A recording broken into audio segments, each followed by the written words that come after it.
കണ്ണൂർ ജില്ലയിൽ ഇരിട്ടി സർക്കിളിന് കീഴിലുള്ള ആറളം പോലീസ് സ്റ്റേഷനിലാണ് ഇതു സംബന്ധിച്ച് കേസുള്ളത്.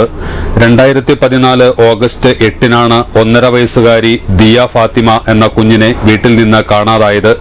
2014 ഒക്ടോബർ 22-ന് രാത്രി 10 മണിക്ക് അങ്കമാലി KSRTC സ്റ്റാൻഡിൽ ഒരു സ്ത്രീയോടൊപ്പം കണ്ട 4 കുട്ടികളിൽ ഒന്ന് കണ്ണൂരിൽ കാണാതായ കുട്ടിയാണെന്ന് കരുതുന്നു.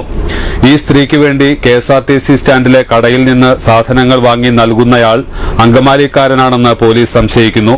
കടയിലെ CC ക്യാമറയിൽ തെളിഞ്ഞ ദൃശ്യങ്ങളിൽ ഇയാൾ കുട്ടിയെ കൈയിലെടുക്കുന്നതും കാണാം. കുട്ടികളോടൊപ്പമുള്ള സ്ത്രീയുമായി ഇയാൾ അടുത്തിടപഴകുന്നതും ദൃശ്യങ്ങളിൽ വ്യക്തമാകുന്നുണ്ട്.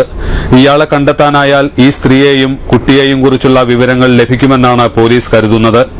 ഇയാളെക്കുറിച്ച് എന്തെങ്കിലും വിവരമറിയുന്നവർ താഴെ പറയുന്ന ഫോൺ നമ്പറിൽ ബന്ധപ്പെടണമെന്ന് പോലീസ് അറിയിച്ചു. Phone number 9497987206.